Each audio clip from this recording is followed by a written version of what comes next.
Então já está aqui gravando para Sandra. Eu vou pedir para que os irmãos me acompanhem até o livro de Deuteronômio. Capítulo 5.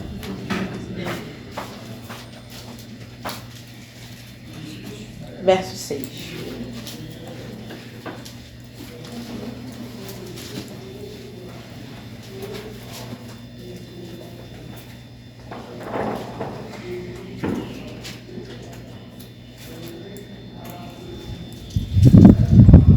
Diz assim: Eu sou o Senhor seu Deus, que o tirei da terra do Egito, da casa da servidão.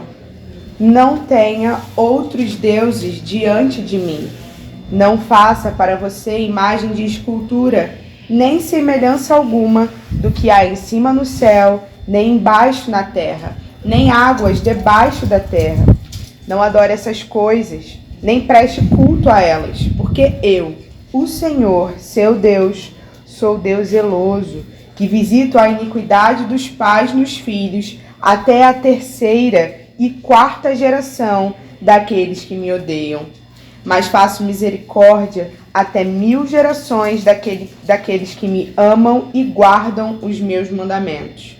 Não tome o nome do Senhor, seu Deus, em vão, porque o Senhor não terá por inocente o que tomar o seu nome em vão.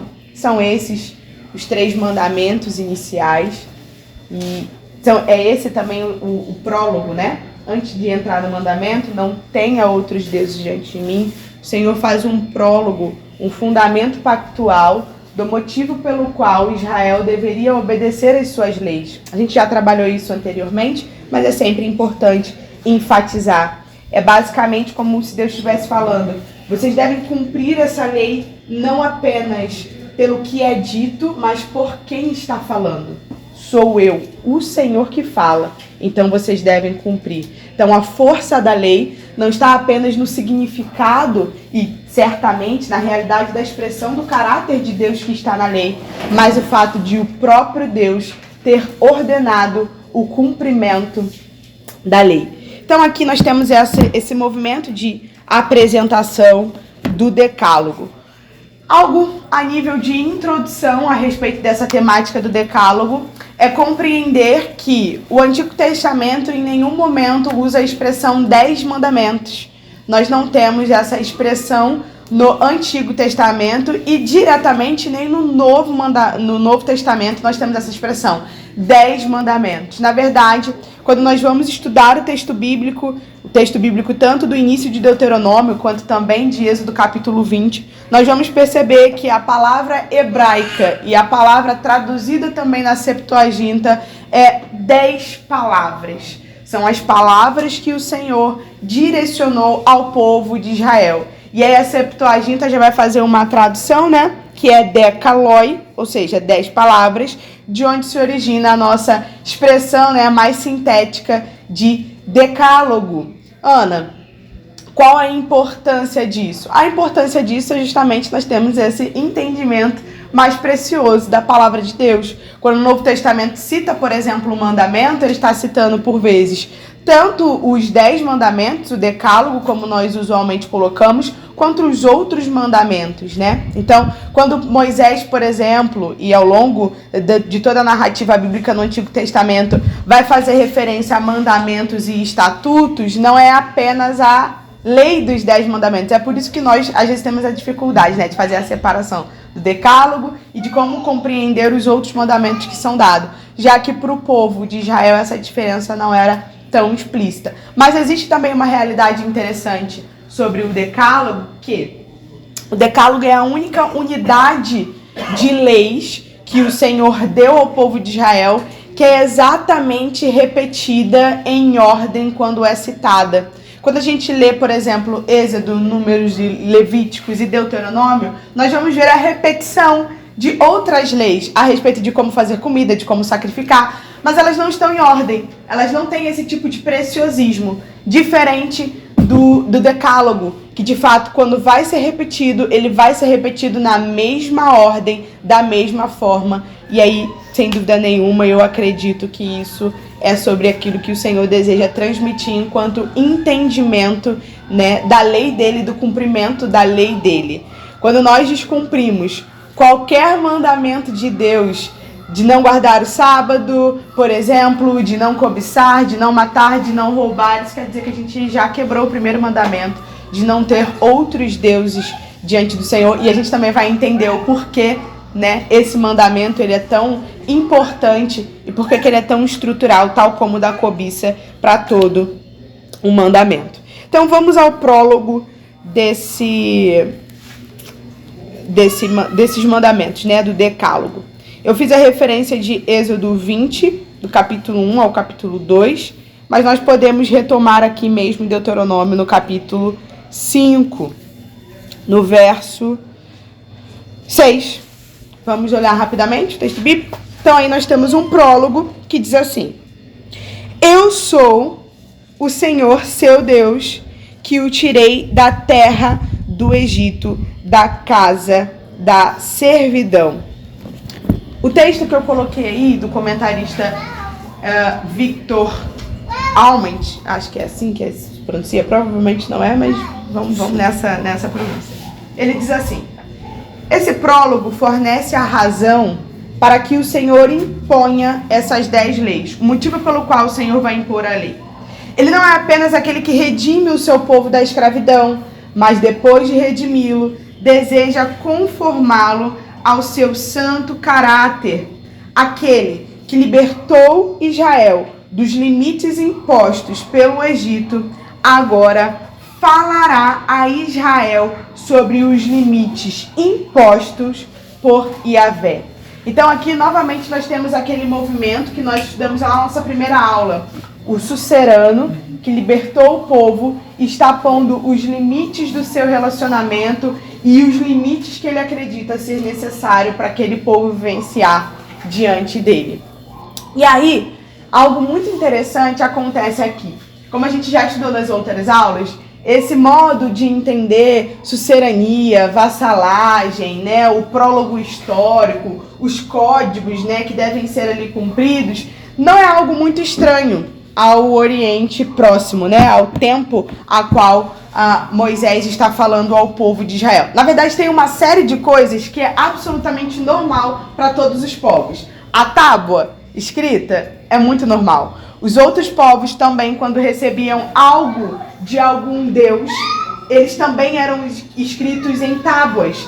Então, todo o movimento que Deus faz com Israel é muito semelhante àquilo que outros deuses vão fazer com outros povos quando vão se relacionar com ele dentro dessa estrutura de sucerania e vassalagem. Mas aqui, de maneira muito específica, tem um professor do Andrew Jump, o professor Daniel, onde ele vai fazer uma observação muito interessante. E ela não é normativa, por isso que eu não coloquei ela aqui no e-book. Mas eu gostaria de trazer ela para os irmãos para esse exercício de crítica teológica e ponderação sobre algo que parece fazer muito sentido. Eu quero que os irmãos me acompanhem lá no livro de Êxodo, no capítulo 20, para identificarmos algo que aparentemente é distintivo do modo como o Senhor deu a sua lei, o Decálogo, para o povo de Israel.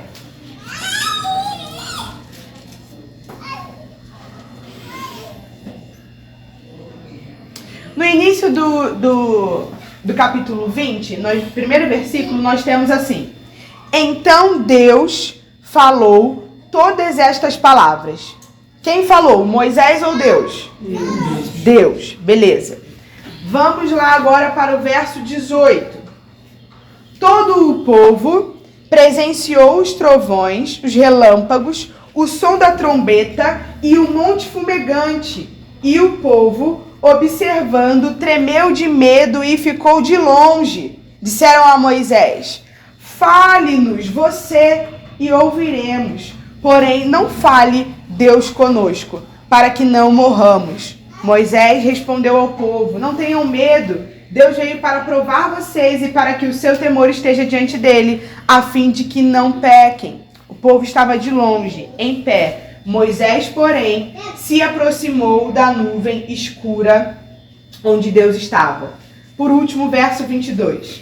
Então o Senhor disse a Moisés: assim você dirá aos filhos de Israel: vocês viram que dos céus eu lhes falei. Aqui tem um ponto muito interessante que não é de concordância, tá? Entre todos os teólogos. É de que quando a lei é dita pela primeira vez, ela não é ouvida da boca de Moisés, mas o Israel da primeira geração ouve aquilo da boca do próprio Deus. É o próprio Deus que fala a Israel. De maneira que a primeira vez que o povo de Israel tem contato com a lei não é por meio da tábua. Quando Moisés já traz a mediação daquilo que Deus fala, é o povo que recebe diretamente isso da boca do Senhor. Vamos ver o conflito que tem isso? Para então depois eu fazer a consideração do porquê é interessante e relevante a gente ter essa outra perspectiva. Vamos lá voltar para o livro de Deuteronômio, no capítulo 5.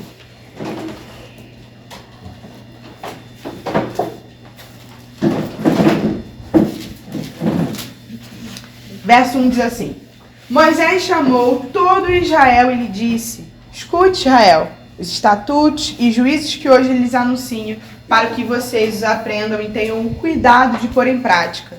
O Senhor, nosso Deus, fez aliança conosco em Horebe. Não foi com nossos pais que o Senhor fez esta aliança, sim conosco, todos os que hoje aqui estamos vivos. Face a face o Senhor falou conosco, no monte, no meio do fogo. Agora vamos prestar atenção nessa parte aí, versículo 5.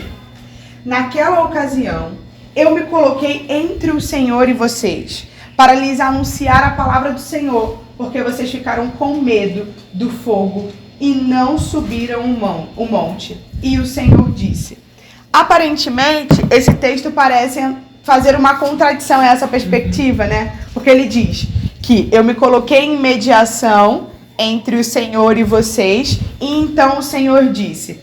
Alguns teólogos vão trabalhar que esse texto no hebraico traz uma construção que aponta para uma ideia da qual Moisés não teve necessariamente êxito em se colocar diante de Deus e o povo. Até porque, quando a gente volta lá para Êxodo, no capítulo 19, já tem esse movimento do povo pedindo para Moisés fazer a mediação.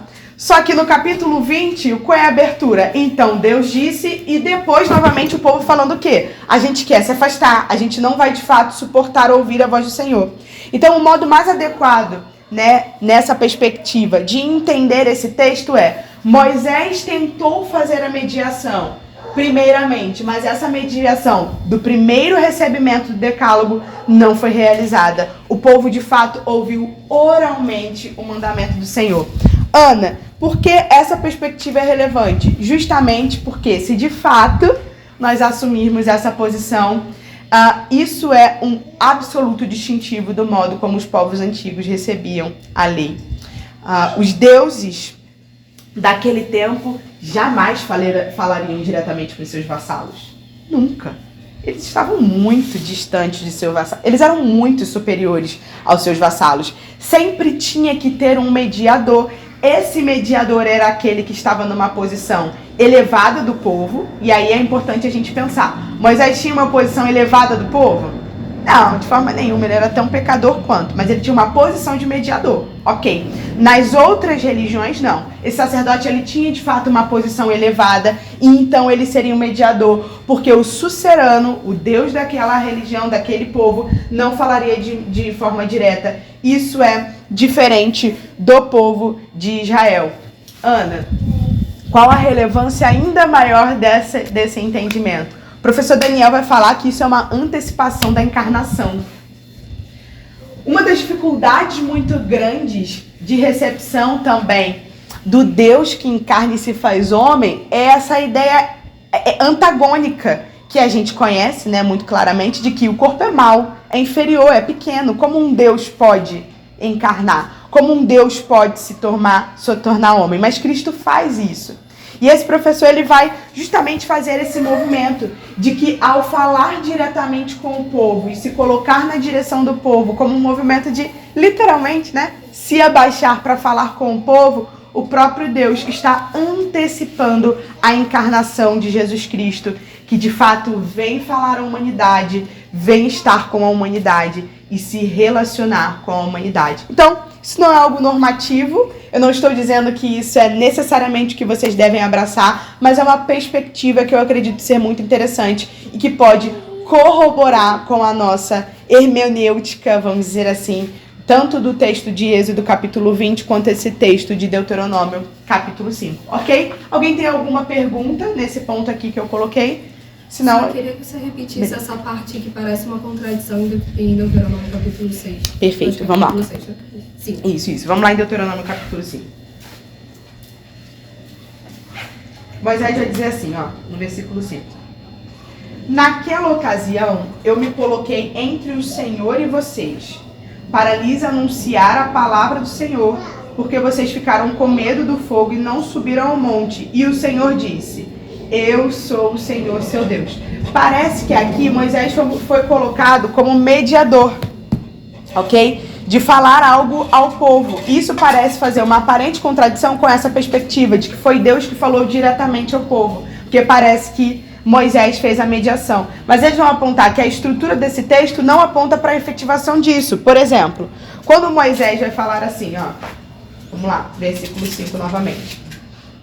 Naquela ocasião eu me coloquei entre o Senhor e vocês para lhes anunciar a palavra do Senhor, porque vocês ficaram com medo do fogo e não subiram ao monte. Logo em seguida Moisés não fala assim, ó, então eu disse a palavra do Senhor. Não, ele vai repetir, e o Senhor disse, entendeu? Então, aparentemente, num primeiro momento, né, se a gente for fazer uma leitura, pode haver uma contradição. E é possível que essa contradição de fato seja real, né? É possível que de fato não tenha. Outros teólogos vão dizer assim, não foi isso que aconteceu. Foi, de fato, uma mediação de Moisés. Essa é uma posição talvez mais conhecida, né? Mais difundida. Essa outra posição é uma posição menos difundida, mas também muito bem fundamentada por muitos teólogos que sustentam essa posição. Por exemplo, o comentarista que eu estou usando aqui, o Victor, que é o comentarista da editora da Cultura Cristã, ele também sustenta essa posição desse professor do Andrew Jump, que é o Daniel, que vai falar a respeito do Senhor ter falado oralmente e distintamente dos deuses dos outros povos. Ficou claro? Sim. Perfeito. Então vamos adiante desse prólogo, ok? No prólogo, então, Deus está falando com o povo, retomando sua relação pactual com ele, continuando aquilo que ele iniciou com Abraão. Então veja lá esse textinho antes do primeiro mandamento, em negrito azul. O que Deus iniciou com Abraão no primeiro Êxodo, ele está agora cumprindo nos descendentes de Abraão no segundo Êxodo. Quando a gente retoma Gênesis capítulo 15, 7, o Senhor também inicia falando com Abraão o quê? Eu tirei você da onde? De Ur dos Caldeus. Eu tirei você de lá. Eu livrei você de lá. Numa terra onde ele estava vivenciando uma realidade de idolatria. Uma realidade de outros deuses pagãos, que não eram o verdadeiro Deus de Israel. Mas ele tira Abraão de lá, faz promessas a Abraão, da mesma forma que ele tira o povo do Egito e agora faz promessas também ao povo de Israel, da qual certamente, como Deus não é homem para que minta, ele cumpre. Então, nós chegamos aí ao primeiro mandamento. E o primeiro mandamento é: não tenha outros deuses diante de mim. Deuteronômio capítulo 5, verso 7. Uma coisa que distingue este mandamento dos outros 9 é que ele é o único que prescreve um relacionamento em vez de um ato. Isso é muito significativo. Na nossa última aula, um dos pontos que a gente trabalhou sobre o Decálogo é que ele não era apenas um contrato. Ele não era apenas algo que era escrito e deveria ser cumprido como num sentido meramente judicial, mas no sentido relacional. E o primeiro mandamento já vai expressar essa realidade. Não tenham outros deuses diante de mim. Não é meramente possuir uma imagem ou esculpir um ídolo, mas é não tenha outros deuses. Não se relacione com outros deuses diante de mim. Esse mandamento ele é muito importante, principalmente quando a gente for trabalhar o segundo mandamento, para compreender essa nuance mais interna. Não é apenas você não fazer uma escultura, como era algo majoritariamente mais difundido naquele tempo. É verdade que se a gente olhar para aquele tempo, a ideia de não ter outros deuses diante de mim, primariamente seria o quê? Não pegue uma estátua e coloque ela diante de você. Mas o que está sendo colocado aqui, já que os outros mandamentos vão trabalhar isso de maneira específica, é essa realidade mais relacional, é essa realidade mais interna. É não ter outros deuses diante do Senhor. E aí, qual é o ponto aqui muito interessante, muito relevante, né, em termos de contexto histórico desse mandamento? Quando a gente estuda um pouco ali, né, a cosmogonia do tempo do povo de Israel e do Egito, a gente aprende que no deserto não tem Deus. O deserto era a única região geográfica a qual não tinha um Deus comandante. Todos os outros tinham. Se você pegasse os montes, tinha o Deus do sol, o Deus do mar, eles comandavam qualquer parte. O deserto era a terra de ninguém, vamos dizer assim. E é por isso que é tão estranho, por exemplo, a Faraó admitir que o povo de Israel vai sair para fazer o quê? Para adorar. Como é que vocês vão adorar? Vocês vão adorar Deus. Vocês estão querendo meter o pé, vocês estão querendo fugir, porque no deserto não tem Deus. Como é que vocês vão adorar a Deus no deserto? Isso é didático. O Senhor meio que está fazendo um checklist na coisa e se colocando ali no palco, centralizado na adoração também de Israel. Então, um ponto importante de entender aqui é de que o Senhor ele está falando a um povo que vai para um deserto onde não tem deuses e que também não era cativado pelos deuses egípcios. Quando a gente lê o início do livro de Êxodo, por exemplo, em nenhum momento a gente vê o Senhor falando de Israel ter pecado de idolatria. Não sei se vocês conseguem se recordar disso. Conseguem se recordar? Não tem no livro do Êxodo dizendo assim, o meu povo estava em idolatria. Na verdade, o que tem no início do livro de Êxodo? Dizendo que o Senhor ouviu o quê? O clamor do seu povo. Então o seu povo estava ali, bem monoteísta, bem agarrado ao verdadeiro Deus de Israel. E aí, o comentarista, ele vai trazer algo muito interessante a respeito dessa percepção. Olha o que ele vai dizer. Estou ainda no primeiro mandamento. Aí no segundo slide do primeiro mandamento. Muito embora...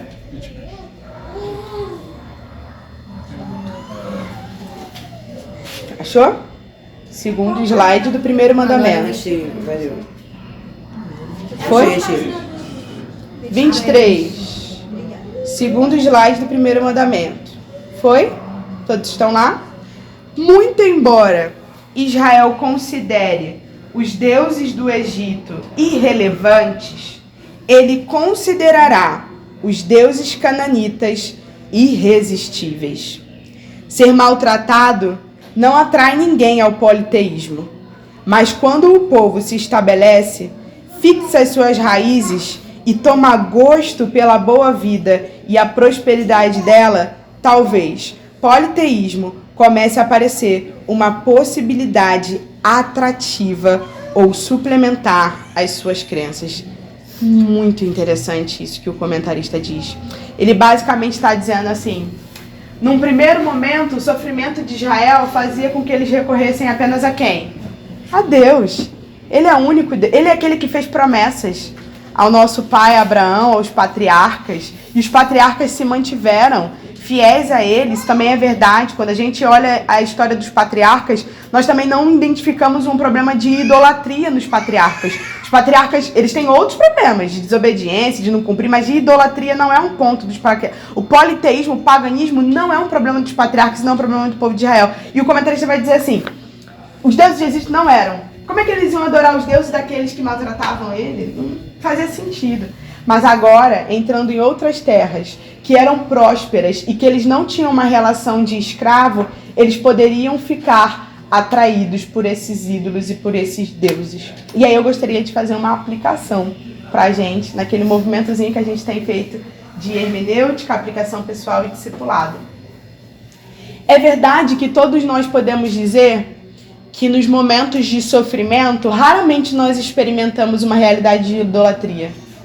A maioria dos crentes vão fazer o quê? Vai ler salmo, vai orar pra caramba, vai se separar, vai ficar crente para ouvir a voz do Senhor e ter a liberdade que nós almejamos dele. Mas quando tá tudo bem, quando tá tudo indo bem, faculdade tá indo bem, seus estudos, família tá tudo indo bem, a gente tem uma facilidade maior para nos envolvermos com os ídolos desse tempo. Porque a prosperidade e a vivência material daquilo que é bom confunde o nosso coração. Nosso coração é tolo, é muito tolo. O nosso coração confunde rapidamente as boas coisas das mãos do Senhor com aquelas próprias coisas. Inclusive, no próprio livro de Deuteronômio, né, nas outras narrativas, a gente vai estudar mais. Esse é um ponto que o Senhor bate fortemente. O Senhor bate fortemente nesse ponto de que o povo, ao entrar na Terra Prometida, não cometesse o equívoco de se vincular aos deuses ou de tomar aquelas boas coisas como um ídolo. Isso também foi colocado como reflexão na nossa última aula. E aí a gente sempre deve ter em mente de que essa movimentação do povo de Israel não é algo separado a Israel. Israel e o seu comportamento e o seu relacionamento com o Senhor é uma expressão da humanidade e do coração da humanidade. Tal como Israel fora muito rápido e tinha leis do Senhor para contingenciar isso, nós também podemos ser e devemos ficar atentos a essa realidade. O sofrimento parece ser um lugar mais tranquilo para a fidelidade e o monoteísmo. E as boas coisas, talvez, é um lugar mais fácil para a gente se perder em idolatria. Então, que a gente venha estar atento a esses movimentos e a essa percepção. Porque no fundo, isso na verdade é um relacionamento de interesse. Tô mal, não tô podendo, eu vou para aquele que eu sei que sabe resolver essas coisas. Porque, afinal de contas, eu creio que se você é crente, e eu tô falando aqui dentro de uma estrutura de povo de Deus, tô falando em relação a ímpio, mas de povo de Deus, a gente sabe que a idolatria no sofrimento não preenche. A gente vai e bate cabeça e a gente se volta para o verdadeiro Deus. Mas quando as coisas talvez não estão tão claras, é mais fácil nos envolvermos com os ídolos, que não são talvez necessariamente ídolos feitos por nossas mãos, mas ídolos que nós nos relacionamos no íntimo do nosso coração também, ok? Algum ponto aqui nesse primeiro mandamento? Não tem outros deuses diante de mim? Não? Vamos seguir adiante para o segundo mandamento. O segundo mandamento diz assim: não faça para você imagem de escultura, nem semelhança alguma do que há em cima no céu, nem embaixo na terra, nem nas águas debaixo da terra.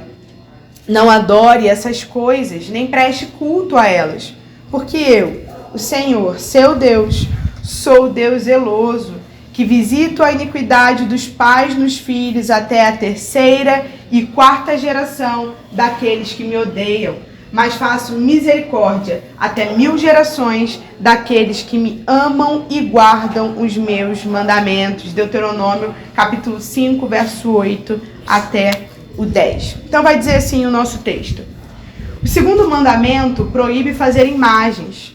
Esta é uma diferença entre os dois primeiros mandamentos.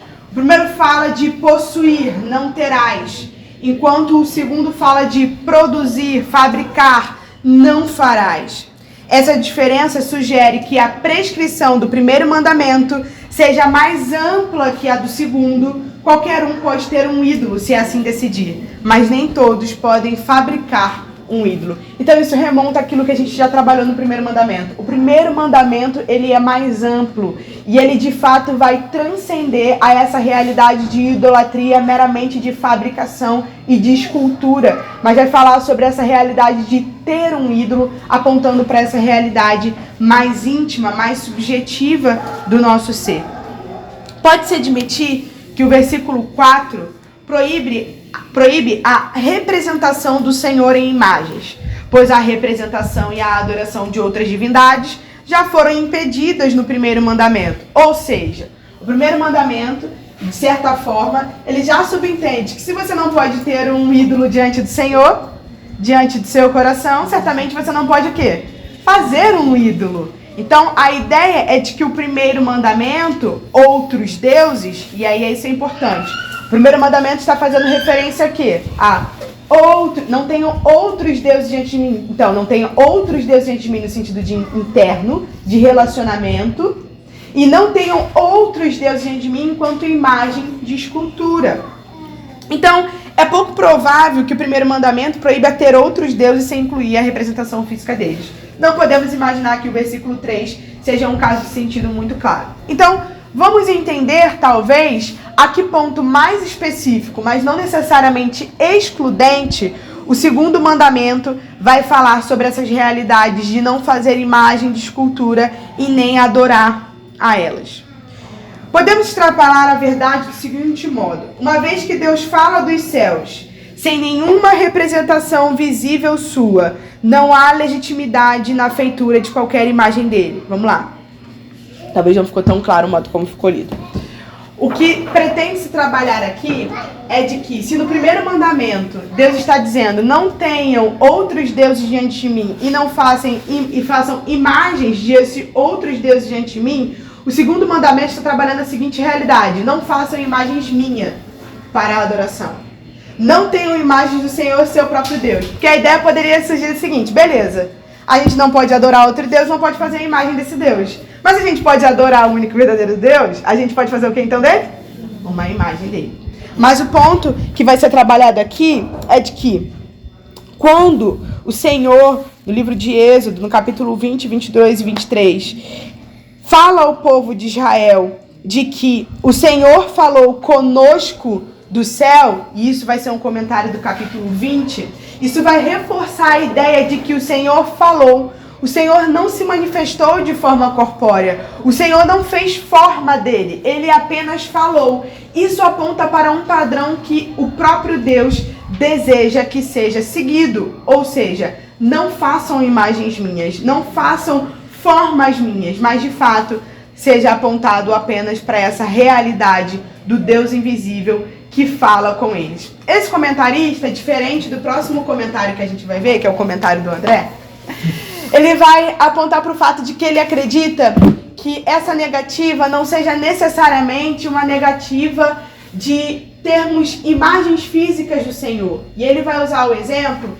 de que o Antigo Testamento, de maneira muito recorrente, vai trazer Deus falando, vai trazer Deus andando, vai trazer imagens físicas do Senhor. Então ele vai dizer assim: olha, eu não acredito que necessariamente o Senhor esteja afastando uma ideia física dele, mas que o Senhor não esteja projetando uma legitimidade de que o humano, de que pessoas façam formas inteiras de Deus. Ficou claro esse ponto? Esse ponto específico? E aí a gente vai entender a relevância disso, principalmente naquilo que diz respeito à relação do Novo Testamento. E aí eu peço que os irmãos abram o próximo documento que eu mandei, sobre o segundo mandamento. Os presbiterianos, eles têm uma interpretação muito mais rígida do segundo mandamento. Vamos ver isso nesse momento.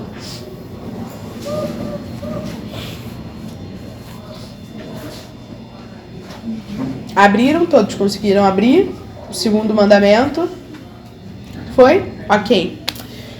Estive pensando sobre esse assunto nesses dias e resolvi escrever algo. O texto abaixo é uma pequena contribuição para o debate sobre as ilustrações de Jesus e a quebra do segundo mandamento. Leia com atenção e com o coração aberto e tranquilo. Debate sobre a ilustração de Jesus? Mas por que vamos trazer a implicação do debate da ilustração de Jesus? Se no segundo mandamento Deus fala assim, ó, não façam imagem minha, porque eu não tenho imagem, a encarnação de Jesus traz um problema para isso. O que o texto de Hebreus diz? Que ele é a imagem do Deus invisível. E agora? Como é que a gente lida com esse chabu? Ele não tinha imagem, não podia fazer, mas agora ele tem imagem. Ele encarnou, ele se fez homem. Como é que a gente vai lidar agora com esse rolê, né? Vamos ver. A maioria dos irmãos presbiterianos e outros reformados que seguem os documentos confessionais de Westminster afirma que, ou usar ilustrações de Jesus, afirma que fazer ou usar ilustrações de Jesus é um ato pecaminoso. E aí é aquilo que a Belinha acabou de ressaltar aqui, que os presbiterianos têm uma visão mais restrita a respeito disso. Isso inclui vitrais, pinturas e até o uso de materiais didáticos com ilustrações de Jesus para ensinar crianças em nossas igrejas. A base dessa crença está na interpretação que os teólogos de Westminster fizeram do texto bíblico do segundo mandamento. No Catecismo Maior de Westminster, encontramos esta afirmação em forma de pergunta e resposta. E aí eles colocam assim, os nossos irmãos presbiterianos reformados. Quais são os pecados proibidos no segundo mandamento? Os pecados proibidos no segundo mandamento são o estabelecer, aconselhar, mandar, usar e aprovar de maneira qualquer culto religioso não instituído por Deus e fazer qualquer imagem de Deus e todas e qualquer das três pessoas, quer interiormente no espírito, quer exteriormente em qualquer forma de imagem ou semelhança de criatura alguma, toda a adoração dela, ou de Deus nela, ou por meio dela, o fazer qualquer imagem de deuses imaginários e todo culto ou serviços a eles pertencentes, todas as invenções supersticiosas, corrompendo o culto de Deus, acrescentando ou tirando dele, quer sejam inventadas e adotadas por nós, quer recebida por tradição de outros, embora sob o título de antiguidade, de costume, de devoção, de boa intenção, ou por qualquer outro pretexto, a simonia, o sacrilégio, toda a negligência, desprezo, impedimento e oposição ao culto e ordenanças que Deus instituiu. Pesadíssimo. Eu pintei Jesus quando era criança, tá? Confesso. Eu parei para observar os comentários do Ageu Magalhães. Ele se posiciona como presbiteriano teólogo público. Ele condena todos os cristãos que assistem The Chosen e, além de The Chosen para ele ser pecaminoso, e você vê no Facebook dele outros presbiterianos corroborando com esse tipo de posição, inclusive houve esse questionamento. As pessoas falando, reverendo Ageu, e a questão dos materiais pecaminosos que muitos ministérios infantis dentro das presbiterianas estão usando. E ele falando, isso é caso de ser levado para o concílio da IPB. Porque isso fere o segundo mandamento. Olha que interessante isso que a Bela falou. Eu tava vendo o Instagram do Iago Martins. Eu gosto muito do Iago Martins, gente. Iago Martins, pra mim, se formou uma voz de sabedoria no nosso tempo. Como o rapaz mudou? O rapaz mudou demais. Olha, eu 26 anos falando de alguém. Fazia uma pergunta assim pra ele. Iago, eu posso orar a Deus imaginando o Jesus do Chosen? Parece brincadeira. Mas em certo sentido, irmãos, existe uma fragilidade de fato. E aí o ponto que eu quero colocar aqui, a gente já vai desenvolver, é contrário a isso, mas é algo que a gente fez no Ministério de Mulheres ontem, né? É entender as perspectivas. Por quê? Por que o Ageu tem essa perspectiva? Por que ele tem esse entendimento da lei? Não é abobalhado. Acabei de citar um exemplo. Uma irmã ficou confusa. Será que eu posso, quando eu for orar, imaginar Jesus como Jesus do The Chosen? Olha que equívoco. Não pode, claro que não pode. Você não pode imaginar. Ele não é Jesus. Mas o que a confissão vai trabalhar é justamente isso. Não imaginem. Porque ao imaginar, você pode fazer o quê? Eu não concordo com isso, mas eu vou dizer como eu não concordo com isso. Mas importante esse ponto que você levantou. E pra gente entender que existem caminhos perigosos. A gente vai se posicionar aqui, não. Os irmãos são livres também, se quiserem assumir outro posicionamento. Esse não é um assunto fechado, né? Esse posicionamento pastoral é um posicionamento que particularmente eu também adoto e acredito, mas os irmãos estão aqui, pelo amor de Deus, isso aqui não é... Pensam como nós pensamos. Nesse sentido, existe abertura, ainda que eu acredito que não seja mais sábio. Mas é pra gente entender que existem preocupações legítimas. Tem gente que vai viajar. Inclusive, ele mencionou nos pontos dele essa questão. Tem gente que... Ele mencionou isso. Ele falou, tem gente que está orando imaginando o ator. Ele mencionou isso dentro da argumentação dele. Ó, vamos ver aí a interpretação que o teólogo Brian Cosby oferece sobre essa posição da confissão. Ao criar uma imagem de Jesus, por exemplo, em uma pintura ou vitral, uma pessoa está inserindo suas ideias pessoais de como Jesus era. Isso é verdade? É uma verdade. Por exemplo, o Jesus do católico e do Hollywood é um Jesus meio diferente, né? Ele é europeu, né? Errou, a Bíblia errou o tempo da encarnação de Jesus. Foi no Oriente, foi na Europa. É verdade, esses equívocos podem acontecer. Como nós não sabemos como era sua aparência, essa imagem não seria uma verdadeira imagem ou representação de Cristo. Pelo contrário, seria simplesmente uma imagem de um homem originada na imaginação do artista, a qual ele chamou de Jesus. A ideia de Cosby é que a nossa incapacidade de representar perfeitamente Jesus nos impede de representá-lo em qualquer forma e de qualquer maneira. A ilustração no livro infantil, por exemplo, não é uma imagem fiel de Jesus, mas apenas o Jesus idealizado por uma mente humana. Logo, se não é o Jesus verdadeiro, trata-se de o quê? De um ídolo, algo que substitui o verdadeiro Deus. É nesse caminho teológico que a maioria dos teólogos reformados segue em relação a esse assunto.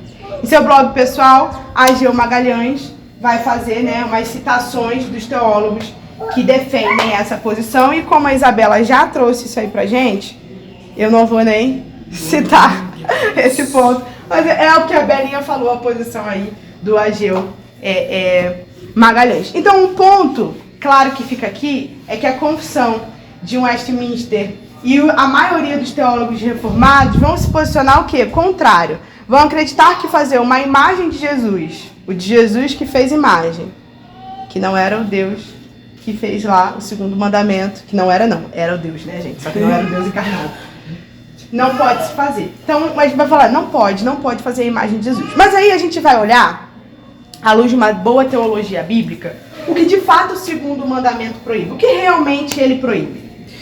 O segundo mandamento, em Êxodo capítulo 20, lemos o seguinte: não farás para ti nenhum ídolo, nenhuma imagem de qualquer coisa no céu, na terra ou nas águas debaixo da terra, não te prostrarás diante deles, nem lhe prestará culto, porque eu, o Senhor teu Deus, sou Deus zeloso, que castiga os filhos pelos pecados de seus pais, até a 3ª e 4ª geração daqueles que me desprezam, mas trato com bondade até 1000 gerações aos que me amam e guardam os meus mandamentos. Atente para o contexto do mandamento. Devemos ler esse trecho em sua totalidade e em conexão com o primeiro mandamento. O texto anterior diz: não terás outros deuses além de mim. Esse é o primeiro e único mandamento que fala de um relacionamento e não de um ato. É um mandamento de abertura justamente porque estabelece o padrão para os demais. O povo de Yahvé só tem a ele como Deus. Somente ele deve ser adorado, somente a ele deve ser prestado culto, dízimos, ofertas, sacrifícios, etc. O segundo mandamento vem logo depois para completar o primeiro. No verso 4, lemos que não devemos fazer imagem de nada dos céus, na terra ou nas águas debaixo da terra. O verso 5 nos mostra o contexto de adoração ao completar o mandamento, dizendo que não devemos nos prostrar diante dessas imagens, nem prestar culto a elas, baseado no uso do termo hebraico persel. John Frame afirma, o Êxodo 24:5 ensina, ao contrário, é que não devemos fazer imagens com um propósito de quê? De nos curvar a elas e servi-las. Isso é claro a partir do uso da palavra persel, traduzida como imagem esculpida no verso 4. Um pincel na escritura nunca é simplesmente uma obra de arte. É sempre uma imagem usada para fins de idolatrias. Além disso, a conexão entre o verso 4 e 5 mostra implicitamente que o que Deus proíbe não é a arte em si mesma, ou mesmo a arte localizada em lugar da adoração, mas a arte feita com qual objetivo? A adoração. A afirmação de Frame é usada para um reformado. Ele é claro ao dizer que o segundo mandamento não proíbe nem mesmo a arte no local de adoração. Seu argumento é baseado no uso de imagens de querubins no local mais sagrado do tabernáculo. Êxodo capítulo 25, verso 18 até o 20. Se qualquer imagem fosse proibida, a ordem de Deus de fazer imagens de anjos com ouro seria contraditória ao seu mandamento de não fazer qualquer imagem de coisa no céu. A argumentação de Frame faz sentido, visto que aquelas imagens estariam presentes em local de adoração, mas não seriam adoradas. Portanto, concluo que a proibição do segundo mandamento é feita no contexto de adoração. Nenhuma imagem deve ser adorada. Então, o que o Frame vai dizer aqui? A ideia da imagem não é qualquer imagem. É uma imagem dentro de qual contexto? Adoração. Porque senão a gente estaria lascado. Quebra todas as galinhas da tua mãe que ela tem lá, de ovos. Tudo que tem imagem de bicho, você quebra. Não é isso que o texto está falando. O texto está falando sobre a realidade de imagens esculpidas com a finalidade de adoração. E aí eu acredito que o posicionamento do Frame é muito claro e muito preciso em relação a isso, principalmente quando ele toma da palavra no hebraico e traz a compreensão dela para ampliar esse posicionamento dele. E não apenas isso. Cita o próprio Deus ordenando o quê? O uso de imagem. E não apenas imagem. Deus também faz uso de muitos símbolos. A arca é um símbolo. E o que o povo faz com a arca? Idolatra. Por quê? Porque eles acreditam que levar a arca para a guerra vai resolver o problema dele. Mas a arca é só um símbolo. Ela não é Deus. Ela não é aquele que tem poder. Então, é claro, o próprio Deus não se privou de fazer imagens e símbolos por conta dessa problemática da humanidade. De fazer o quê? Confusão. Então, a confusão que alguém pode fazer com o Jesus do The Chosen para orar é legítima, então, para dizer não vamos fazer? Não necessariamente. O próprio Deus não se furtou de fazer isso. Afinal de contas, vou te tirar a palavra só para terminar esse ponto. Afinal de contas, se ele dá um mandamento para não fazer, é porque ele sabe que o povo tem capacidade o quê? De fazer. Ninguém diz não faça se você não acreditar que aquela pessoa não vai fazer aquilo. Ok? Muito interessante, é porque tem essa questão da imaginação também que você mencionou, né? Isso aqui é muito interessante porque a Escritura dá todo o escopo para a imaginação, né? No Novo Testamento, além do Jesus claramente encarnando e assumindo forma humana, que a gente pode até, dentro dessa argumentação de fazer imagem, poder falar, talvez, e aí você me diz, seria viável de poder argumentar, por exemplo, a imagem que se faz de Jesus é de quando ele está encarnado antes de assumir um corpo glorificado. Porque quando ele assume um corpo glorificado, ele se torna de tal modo diferente que os discípulos não reconhecem ele depois de ressurreto num primeiro momento. Mas acabou que nem era para esse ponto que eu queria puxar, era para o ponto do escopo para a imaginação que a Escritura dá. Porque quando o Novo Testamento descreve claramente que o Espírito veio sobre Jesus como pomba, nos dá ali todo o recurso para imaginar a figura que o Espírito Santo assumiu representativamente naquele momento, né? Perfeito. Levantou pontos muito interessantes, que inclusive era o ponto próximo, né? Quando a gente fala de imagem de Deus, a gente tem um problema. Que a gente tá falando de um Deus o quê? O que é o Deus da Escritura? Ele é trino. Então a gente pode fazer a imagem de Jesus e de Deus o Pai. E de Deus, o Espírito Santo. A gente faz. E aí, como a gente lida, né, com essa realidade? Entendo o ponto que você levantou da glorificação de Jesus, mas acredito exatamente por aí, né? Existe uma movimentação específica de, num primeiro momento, não haver um reconhecimento de Jesus no corpo glorificado, principalmente pelas mulheres, né? Maria. Logo depois, ele vai ser conhecido. O problema de alguns discípulos, do ponto de vista de aceitar Jesus, não é porque ele se torna irreconhecível enquanto imagem, é porque eles têm dificuldade de admitir a realidade da ressurreição. É por isso que Tomé tem que fazer o quê? É tu mesmo. Não é necessariamente porque não é o Cristo que eles viram, é a incapacidade, cara, é carne, é real, tá ressurreto, né? Então tem essa questão, e de Maria realmente didático ali, aquela forma, né, da qual ele se apresenta, mas não que ele não pode ser novamente identificado da maneira qual ele encarnou antes da sua glorificação. E aí tem um outro ponto que você levantou, Bela, que é o Espírito Santo se manifesta como uma pomba. Então agora nós podemos categorizar o Espírito Santo como uma pomba? Não, né? Aquilo foi um recurso que o Senhor usou para trazer essa realidade da descida do Espírito Santo. Mas é um recurso imaginativo, eu concordo. Mas nós não devemos, por exemplo, exercitar na nossa imaginação a ideia do Espírito Santo ser uma pomba. Porque aquilo dali por exemplo, o Novo Testamento não vai trabalhar continuamente essa realidade do Espírito Santo como uma pomba diferente da encarnação de Jesus. O Novo Testamento vai, de maneira insistente, trabalhar a humanidade, a encarnação. O Jesus, e aí João vai dizer, né, aquele que a gente tocou, aquele que a gente viu, vai trabalhar essa realidade. E não apenas isso. O Novo Testamento, e aí está no texto, eu não vou ler agora tudo, irmãos, para não delongar, mas vocês podem fazer a leitura completa desse texto quando é feito. Vai também exercitar a nossa imaginação no movimento que Apocalipse faz das descrições de Jesus. Ele é aquele que tem o quê? Cabelos brancos, olhos de fogo, uma espada. Então, Apocalipse está dizendo assim, ele é assim, mas não imagina não. Cuidado, não. Óbvio que isso é um convite para a nossa imaginação e percepção de quem Jesus Cristo é. E a encarnação de Jesus não é apenas uma manifestação dele, é a forma pela qual ele existe agora, para sempre. É ele. Jesus é um homem de imagem, corpóreo, e ele é o Deus invisível. O Espírito Santo é uma manifestação, é diferente a manifestação dessa realidade de encarnação permanente que Jesus Cristo tem. Então, um ponto que a gente vai trabalhar aqui é, de fato, a imagem de Deus, o Pai, continua o quê?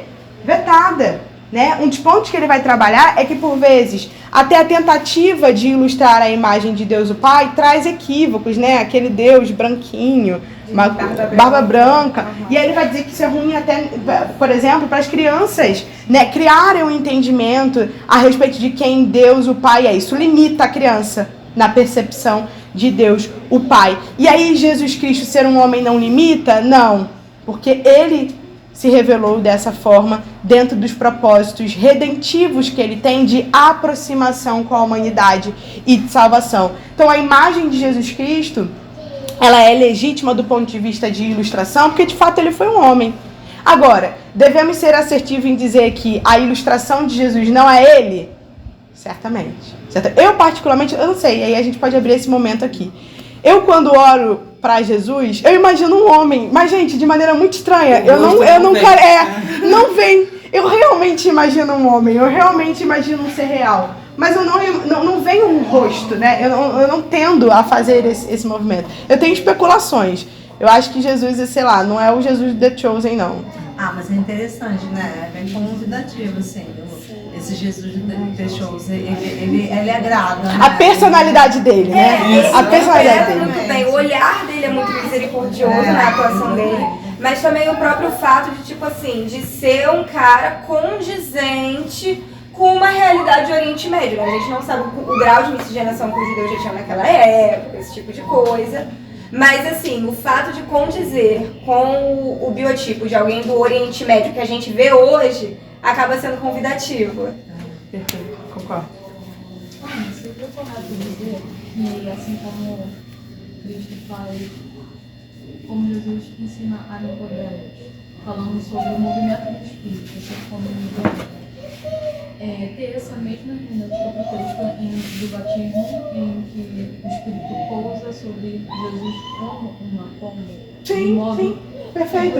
Nesse sentido, é a mesma ideia do Antigo Testamento, por exemplo, quando fala do próprio Deus, né, vindo como fogo, voz, trovão, de Deus falando. É essa mesma ideia, né, de manifestação, do ponto de vista que seja acessível a nós. Nós somos limitados. Então, nesse sentido, né, ele trabalha a realidade que seja comunicável, né? E é claro que diferente, né, do que acontece ali no batismo, existe uma comunicação visível, que é distintiva, né? Essas outras realidades, por exemplo, dão exemplos de como para trazer um entendimento. A pomba foi visível. Houve uma realidade ali, né, visível da pomba descendo, e por isso que o ponto que a Bela levantou até se torna muito relevante, porque a pomba foi visível, diferente dos outros pontos. Mas foi uma manifestação, não, que a gente deva reter enquanto a imagem do Espírito Santo ser, né, uma pomba, ou tomar essa forma, né, material para a eternidade. A com as crianças, por exemplo, durante o ministério, em casa, né? Eu acho que você tem que distinguir. Você tem que distinguir. É a mesma coisa no sentido de não ser permanente na nossa percepção de quem o Espírito Santo é, mas a pomba ela é uma forma visível. Esses outros não são forma visível. Tal como a sarça, por exemplo. Eu posso fazer esse caminho da pomba, não. Novamente, porque acontece? A sarça é a presença.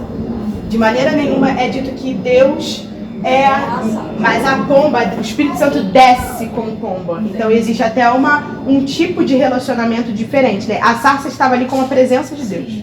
Deus estava na sarça, na presença dele. A pomba já é essa forma mais visível da descida do Espírito Santo. Então tem essa distinção. Okay? Mas que aponta para essa realidade de que a sarça não é Deus, a pomba não é Deus de forma nenhuma. Mas o Cristo encarnado, ele sim. Ele é Deus, ele tem uma imagem e nós podemos fazer uso dessa ilustração compreendendo de que a nossa ilustração, a nossa imaginação desse Cristo real, que se fez imagem e é imagem de forma permanente, né, do modo como nós entendemos, não temos a imagem dele completamente. Acredito que um dia teremos. Mas não é equivocado fazermos ilustrações que nos aproximem dessa realidade, fazendo esse movimento. Ó, isso aqui não é Deus, isso aí é didático, aí sim para as crianças. Ó, isso aqui é uma ilustração. Jesus não é exatamente assim. A gente não sabe como ele é, mas ele foi um homem, ele teve boca, ele teve nariz, ele teve olhos. Como foi isso tudo, a gente não sabe com precisão, mas de fato ele foi essa imagem do Deus revelado e encarnado. Poxa, mas não deu muito, obrigada. 10 minutos? Maravilha. Alguma consideração, alguma pergunta a mais, irmãos, desse ponto? Eu queria perguntar a respeito do segundo mandamento, em como fica descrito, ou se simplesmente retiraram, na Bíblia dos católicos. Como que eles lidam a respeito disso, de não fazer a imagem, a questão da adoração. Eu realmente não Tá. sei. Quando os católicos vão tocar desse assunto, eles vão tomar a ideia de que o que eles fazem não é idolatria, tá? É um tipo de devoção, veneração, devoção, que não é a mesma coisa que idolatria. Eu já estive com uma católica me explicando isso e não muda nada. É só outra palavra para De veneno. Só é outra. Hiperdulia e latria, né? Que no final das contas Tudo é a mesma idolatria, coisa. né? Exato, a Bela trouxe a dizer. No final é a mesma coisa, mas eles vão fazer um distintivo. Então, é a mesma Bíblia, os mesmos termos, mas eles vão apontar para o fato de que eles não vão, por exemplo, colocar essas imagens como Deus, não são Deus. Por isso que é ali uma ideia de veneração e não de idolatria. Porque não tenham outros o quê? Deuses diante de mim. Eles não vão falar que Maria é uma deusa. Eles não falam isso. Então, eles têm alguns recursos, né? Que aparentemente apontam para uma realidade diferente de idolatria. Mas que no final das contas é idolatria, é mediação. Maria abençoa, pede santo para fazer não sei o quê. Né? Tem muito. É verdade. Então é basicamente isso, tá, Evelyn? Quando você for conversar com um católico, se for um católico estudado, não vai ser tão fácil de driblar esse entendimento deles, porque eles acreditam ter essa diferenciação, que na minha perspectiva, absolutamente não tem diferença não. É idolatria, sim. Ok? Mais alguma pergunta ou alguma consideração, irmãos? Não? Vamos então adiante. Resumindo, só não levem nenhuma foto de Jesus para casa do Adonias. Pro pastor pode. Só para casa. Do Adonias. Chamar Adonias pra ver The Chosen. É brincadeira, tá, gente? A gente faz essa brincadeira com a Adonias, mas não é real, não. É porque teve uma vez que a gente queria colocar presépio. O Adonias não quis colocar o presépio. Mas tá tudo bem, a gente nem tinha dinheiro pra isso, foi alto demais. Caraca, velho. Não acredito. Foi alto demais. Isabela fazendo uma Tu piada falou. séria. Presepada. Eu falei, a Adonias achou isso uma presepada. Então, irmãos, recomendo aí a leitura, ok? Foi muito bom esse compilado que o pastor fez, tanto da posição dos nossos irmãos presbiterianos reformados, quanto da posição também de outros reformados e o argumento. Eu acho que isso exercita a nossa humildade teológica em reconhecer que tem outros posicionamentos, tão bem fundamentados quantos, mas que talvez a gente vai discordar e não vai se associar a eles. Vamos então aí para o último mandamento de hoje, né? Que é o terceiro mandamento. Isso aqui é nesse documento do pastor ainda? Não, é no nosso mesmo. Vamos voltar lá pro e-book. Terceiro mandamento. Não tome o nome do Senhor, seu Deus, em vão, porque o Senhor não terá por inocente o que tomar o seu nome em vão. E aí, irmãos, a respeito desse mandamento, há pelo menos 4 entendimentos amplamente abraçados sobre esse mandamento. né? Ou seja, você vai encontrar aí no meio reformado, no meio pentecostal, em todas as correntes teológicas, muitos irmãos abraçando um ou outro ponto, e sem dúvida nenhuma eu vou dar um posicionamento, né? Mas a gente vai ver aí essas três posições. Primeiro, é o perjúrio, é usar o nome de Deus para juramento falso. E aí, esse entendimento é tomado por conta de Levítico, capítulo 19, verso 12, que fala sobre não usar o nome de Deus para dar falso testemunho, para fazer falso... 5 minutos, querido. Para fazer falso testemunho. Então, esse é o primeiro entendimento do terceiro mandamento, tá ok? Perjuro, usar o nome de Deus para juramento falso. Ou seja, olha, eu juro em nome de Deus que eu fiz isso, mas não é uma verdade, ok? Segundo, não usar o nome de Deus como um talismã para fins próprios e idolátricos ou idolatras. Ou seja, vocês lembram daquele movimento do profeta de Baal? Que ele usa o nome de Deus, mas ele não é de Deus. A ideia ali é que ele associa meramente o nome de Deus como um poder. Ao usar o nome de Deus, a coisa vai acontecer. Até no Novo Testamento a gente tem isso em Atos, lembra? Isso aí que ele vai seguir, ele quer seguir, porque como eles fazem esse poder, então é só usar o nome dele, que o nome de Deus não é um talismã, não é algo da qual você se apodera e então as coisas fazem acontecer. E a gente não pode ir tão longe. Hoje a gente vê, infelizmente, em muitas igrejas, o nome de Jesus ser usado o quê? Para fazer a coisa acontecer. Em nome de Jesus, aí, pimba, o negócio acontece. Não é assim. O nome de Deus não é um talismã e isso é um dos entendimentos para não se usar o nome de Deus em vão. Terceiro, não pronunciar o nome de Deus em coisas vãs. E aí aquele entendimento de tipo, ai meu Deus do céu, você não pode falar. Porque você não está fazendo de fato uma referência à realidade de quem Deus é e aquele contexto não se conecta com uma real citação do nome de Deus aplicado ali. Então é tipo assim, fulano, meu Deus, o nome de Jesus, não tem nada a ver com o nome de Jesus e Deus, você não está querendo fazer, mas você está usando. Esse é um entendimento que é um entendimento que já foi até também proposto aqui em alguns ensinos. E o quarto é não levar o nome de Deus sem honrá-lo. Ou seja, quando o mandamento diz não tomar o nome de Deus em vão, alguns teólogos vão acreditar que a palavra usada em hebraico desse tomar é a mesma palavra usada em outros textos de Levítico e de Números para fazer referência aos sacerdotes que levavam o nome das tribos, levavam o nome das tribos. É a mesma palavra usada quando o Senhor, por exemplo, vai fazer a bênção araônica e vai dizer que o Senhor faça resplandecer sobre ti a luz do seu rosto e te dê paz e que você leve o nome do Senhor. Então, alguns teólogos vão fazer essa mesma palavra. Vão dizer assim, ó, a mesma palavra usada aqui nesse levar o nome do Senhor e dos sacerdotes de levar na história sacerdotal é o mesmo levar, que aqui é traduzido como tomar, mas que no hebraico é a mesma palavra. Então, a gente tem esses 4 posicionamentos. Primeiro, perjuro, fazer juramento falso no nome do Senhor. Segundo, usar o nome de Deus como um talismã para que algumas coisas aconteçam. Terceiro, não pronunciar o nome de Deus em vão, ou seja, fazer pronúncias que de fato não tenham conexão com a realidade de quem Deus é e a relação objetiva ali de Deus com aquela realidade. E por 4 e último, não levar o nome de Deus em vão sem honrá-lo, ou seja, não carregar o nome de Deus dentro de uma estrutura de relação de povo dele e levar o nome de Deus em vão. Seria basicamente assim. Vocês lembram daquele texto de Romanos, onde Paulo vai dizer que os gentios difamam o nome do Senhor por causa do povo de Israel? Seria basicamente isso. O nome do Senhor está sobre vocês, vocês são identificados como o povo de Deus, o nome do Senhor está sobre vocês e vocês não honram o nome do Senhor, por isso o nome de Deus é levado ou tomado em vão. Ana, qual desses posicionamentos seria talvez o mais coerente? Vamos lá. Posicionamento do pastor. E o posicionamento que eu também acredito que seja o sentido, né, mais exato ali, é o segundo e o quarto ponto. Não usar o nome de Deus como um talismã para fins próprios e idolatras.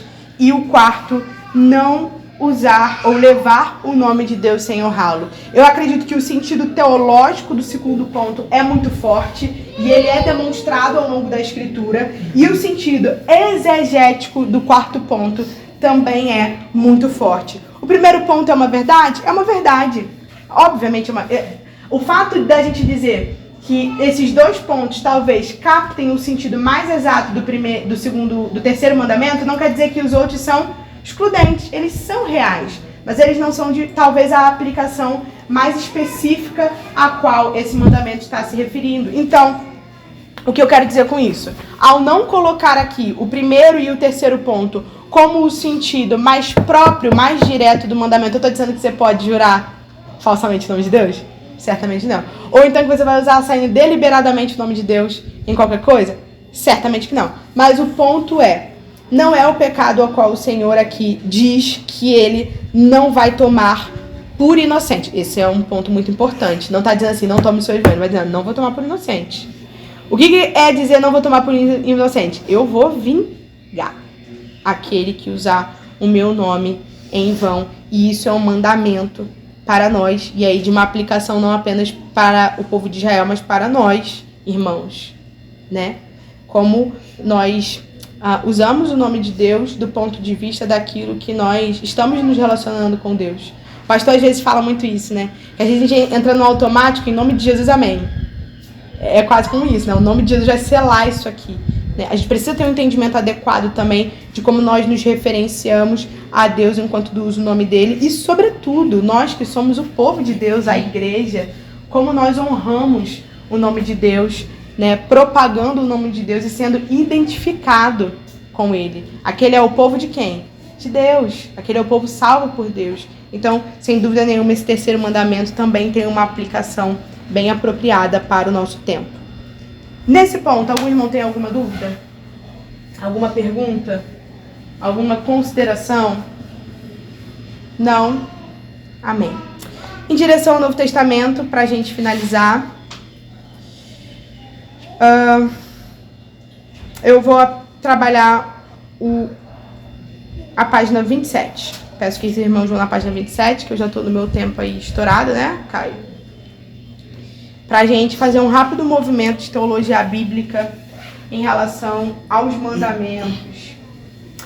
É por essa razão que o Evangelho de João descreve Jesus não apenas como o Deus de Israel em carne, mas também como um novo Moisés, o qual veio para efetuar uma melhor redenção. Assim como Deus foi adiante de Israel, também Jesus foi adiante de nós todo o caminho até a cruz. E aí um ponto muito importante. Ele, Jesus Cristo, nos mostrou o que significava não ter outro Deus diante do seu Pai nos céus. Pois Jesus não apenas obedeceu à lei do Senhor, ele também amou ao Senhor. E aí isso capta esse entendimento mais profundo do primeiro mandamento, não terá outros deuses diante de mim. Não é apenas cumpra a lei legalmente, tenha de fato um relacionamento íntimo e pessoal, amando o Senhor teu Deus de tal forma que você não queira e não tenha necessidade de ter outro Deus. Seu amor por seu Pai nos céus foi demonstrado no modo como ele amou aqueles que seu Pai amou e no modo como ele entregou a si mesmo como o sacrifício pelos nossos pecados, ou seja, pelo nosso descumprimento, irmão, de cada um dos mandamentos que nós trabalhamos aqui. Como diz o velho hino, nossos corações são inclinados a se desviarem, inclinados a abandonarem o Deus a quem amamos. Dia após dia precisamos ser lembrados do infalível amor de Deus por nós em Cristo. Também precisamos andar em novidades de vida, em amorosa obediência a Deus, dando-lhe a primazia em nossos corações. Nós somos a Igreja de Cristo e nele fomos lavados, remidos e amados. Nós amamos e obedecemos seus preceitos porque, parafraseando outro hino, dos céus ele desceu e nos buscou para fazer-nos sua noiva santa. Com o seu próprio sangue, ele nos comprou e por nossa vida ele morreu. Finalizo aqui essa EBD, irmãos, considerando o modo como, de maneira muito necessária, nós entendemos como os 3 mandamentos chegou ao povo de Israel, como os 3 mandamentos não é algo exclusivo para o povo de Israel, mas para toda a humanidade. E como apenas não Israel descumpriu esses mandamentos, mas nós também. E como o Senhor Jesus Cristo é aquele que obedece e cumpre toda a lei em nosso lugar e nos faz um convite de aprender dele. Nós precisamos observar com Jesus como se vive para não ter outros deuses diante de nós. Como nós devemos nos relacionar com Deus e com a nossa vida a fim de não cairmos na tentação. Certamente Jesus Cristo, Ele é esse nosso exemplo e que o nosso coração possa ser ativado por essa verdade. Então, sintetizando, primeiro mandamento, não ter outros deuses diante do nosso único e verdadeiro Deus. E isso não é apenas algo externo, mas é algo interno. Segundo, não fazer imagem de escultura. Isso está dentro de um contexto de adoração e não qualquer imagem ou qualquer ilustração. Terceiro, ainda nesse ponto, nós não devemos fazer imagem do Deus Pai, Deus Espírito Santo e nem do Deus Filho para fins de adoração, mas para fins de ilustração, como ele de fato se fez imagem. Certamente nós podemos fazer isso de maneira didática. E por último, nós devemos compreender de que o mandamento de não tomar o nome do Senhor em vão se dá, e não usar o nome de Deus para fazer coisas acontecerem, e também tomarmos cuidado ao sermos identificados como povo dele e levarmos o nome dele. Amém? Vou orar para a gente finalizar. Senhor Deus, Pai bendito, nós te agradecemos por essa EBD, te agradecemos, Senhor, pelo conhecimento mais amplo e mais profundo que o Senhor nos trouxe da sua palavra. Nós venhamos a entender, Senhor, que cada uma dessas verdades que nós aprendemos não são meras informações teológicas, mas elas têm um impacto direto na nossa vida, um impacto direto no nosso relacionamento contigo, um impacto direto, Senhor, até mesmo na nossa hermenêutica adequada ao lermos tanto o texto de Êxodo, capítulo 20, quanto de Deuteronômio, capítulo 20. Pedimos, Pai, para que o Teu Santo Espírito nos guie, Senhor, nos guie em um temor adequado do Senhor. Nos guie, Senhor, não nos permitindo nos inclinar a qualquer idolatria que tome o lugar do Senhor em nosso coração. Nos guie, Senhor, para viver uma vida santa, uma vida que realmente glorifique o Teu nome e que o Senhor seja conhecido como de fato o Senhor é, em glória e em verdade, por onde quer que nós andarmos, Pai. Pedimos também para que o Senhor venha a trazer, Senhor, de fato, um entendimento cada vez mais adequado, Senhor, do que significa não cumprir esses mandamentos a fim de sermos aceitos pelo Senhor, porque não podemos. O Teu Filho fez, mas de cumprirmos esses mandamentos, porque é agradável, Senhor, porque é a expressão do Seu caráter e da Sua vontade. Em nome do Teu Filho Jesus Cristo, Pai, que eu te faço essa oração. Amém e amém.